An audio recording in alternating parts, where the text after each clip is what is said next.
400 पार जब आप इतने शक्तिशाली हैं तो क्यों नहीं आप पूरे देश में अकेले चुनाव लड़ जाते हैं मोदी जी। आपकी हैसियत की पता चल जाएगी कि क्या हैसियत है आपके कामों का। परिवारवाद की बात करने वाले लोग राजनाथ के बेटे पर क्यों नहीं एलिगेशन लगता है। राजनाथ सिंह भारत सरकार में मंत्री है, उनका बेटा मंत्री है, और उनके बेटे पर क्यों नहीं लगता है अमित शाह का बेटा कोई खिलाड़ी है कि बीसीसीआई का अध्यक्ष बन गया।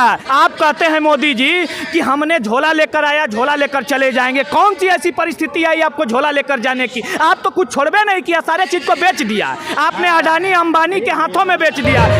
क्या लगता है आपको आने वाला चुनाव में माहौल कैसा रहेगा? जिस तरह से आप देख रहे हैं देश के प्रधानमंत्री, दुर्भाग्य है वैसे प्रधानमंत्री की जो सभाओं में आकर कहते हैं कि अब की बार 400 पार। हाँ, तो 400 पार का तो नारा लग रहा है, तो मैं 400 पार की उपलब्धि गिना देता हूँ ना।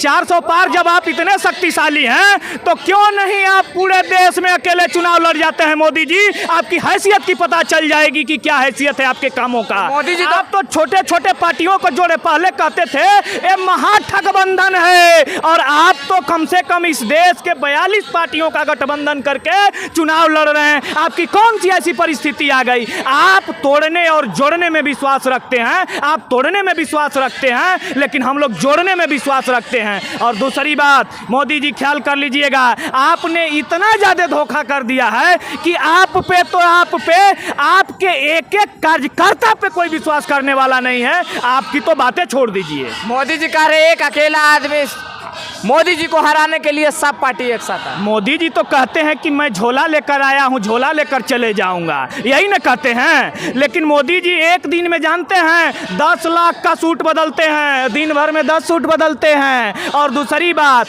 आप कहते हैं मोदी जी कि हमने झोला लेकर आया, झोला लेकर चले जाएंगे। कौन सी ऐसी परिस्थिति आई आपको झोला लेकर जाने की। आप तो कुछ छोड़बे नहीं किया, सारे चीज को बेच दिया आपने, अडानी अंबानी के हाथों में बेच दिया आपने, आरएसएस के गोदों में बैठकर खेल रहे हैं। आप कहते हैं दलित पिछड़ा और दलित पिछड़ा आदिवासी की बात करते हैं। कहाँ गया सुप्रीम कोर्ट में। आप ख्याल कर लीजिएगा, सुप्रीम कोर्ट में 67 जजों की नियुक्ति हुई है, उसमें कोई एक ओबीसी अति पिछड़ा दलित कोई की नियुक्ति हुई है। कहाँ आप बैठते हैं, क्यों नहीं इलेक्ट्रॉनिक प्रिंट मीडिया की साथी दिखाते हैं, उसमें सारे फॉरवर्ड बर लोग बैठे हुए हैं जहाँ से इस देश का फैसला आता है। क्या दुर्भाग्य है। मोदी जी कह रहे सबका साथ, सबका विकास, सबका विश्वास। मोदी जी कह रहे हैं तो हम भी कह रहे हैं ना कि सबका साथ, सबका साथ, सबका विश्वास। आप दिखाइए कि 67 जजों की नियुक्ति हुई है, उसमें कहाँ गए 85% वाले लोग। 15% वाले लोगों की वहाँ जाकर के 67 जजों की नियुक्ति में हुई है। और बता दें आंकड़ा, आपको बता देते हैं, इस अभी